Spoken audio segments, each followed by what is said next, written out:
for everyone who's ever felt misjudged or misunderstood. Walter the Farting Dog, written by William Kotzwinkle and Glenn Murray, illustrated by Audrey Colman. Betty and Billy brought Walter home from the dog pound. "Nobody wanted him," said Billy. "But we love him," said Betty. "Well, he smells awful," said their mother. "I think you'd better give him a bath."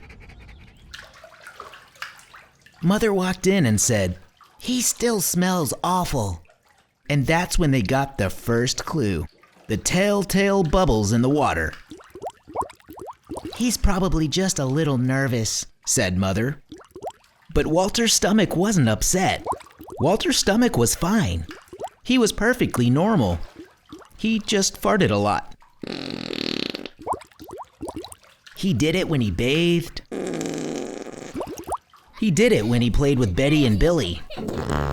He did it when he walked around the house. He did it in the dining room. He did it in the kitchen. And he did it in his sleep. "That dog farts morning, noon, and night," said Father. "He can't help it, Daddy," said Betty and Billy. They didn't mind Walter's farts.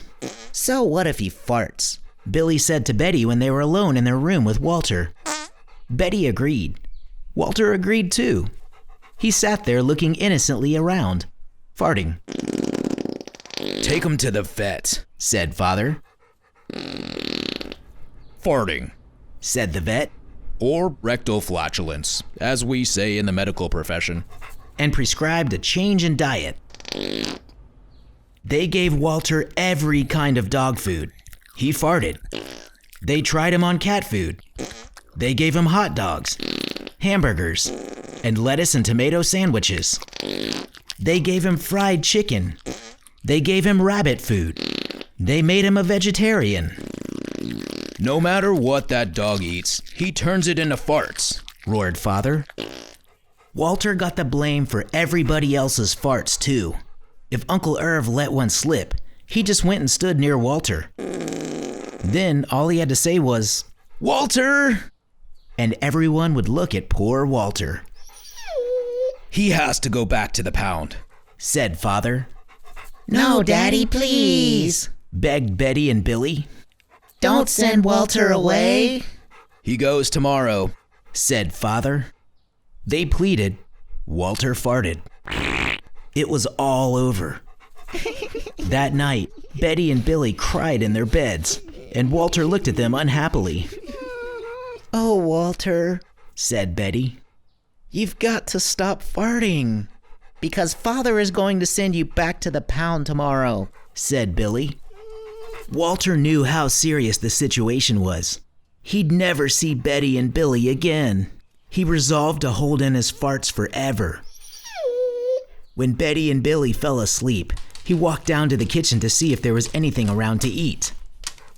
He managed to open the cupboard door with his nose and found the 25-pound bag of low-fart dog biscuits the vet had prescribed for him, which had made him fart more. Even though he knew they made him fart more, he couldn't resist. He ate the entire bag. "Very tasty," said Walter to himself. And then he went down and lay on the sofa. A gigantic gas bubble began to build inside him. "This is going to be trouble," he said to himself, nervously. He was afraid of what might happen if he let it go. He thought maybe the house would explode, so he kept it in. It wasn't easy. In fact, it was torture. But he had resolved never to fart again. His future depended on it. As he lay there, with his tail wrapped tightly between his legs, he heard a noise at the window. He watched it slowly open. A pair of burglars came through. They dropped silently into the kitchen. "Watch out for the dog," said one of the burglars. "He won't bite," said the other. "He's a wimp." Walter might have bitten him, except he was so filled with gas he couldn't move. They tied a rag around his snout so he couldn't bark. "Okay," whispered the first burglar. "Let's clear the place out." They took everything they could get their hands on. Walter wanted to stop them, but he was having unbearable gas pains.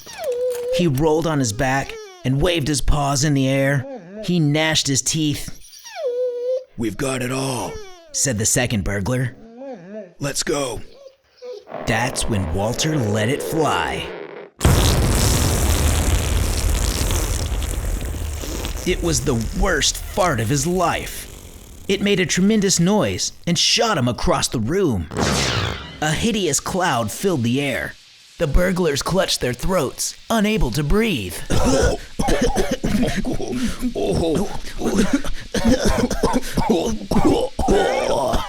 With tears in their eyes, they raced for the window. They tried to grab their bag with all the valuables in it, but their arms were too weak. "Let's get out of here." They jumped out the window and ran up the block, choking and gasping for air, still blinded by Walter's attack. They stepped into the headlights of an approaching police car. "Hold it right there," said the policeman. When father and mother came down in the morning, they found the open window, and they saw the bag with their valuables in it, and Walter was sitting beside it. He still had the rag tied around his snout. You'd have to say he looked heroic. "He saved the silverware," cried mother. "He saved the VCR," cried father. "Good dog, Walter. You're our dog, even if you do fart all the time." And so the family learned to live with Walter, the hero dog. And that's the end of our tale.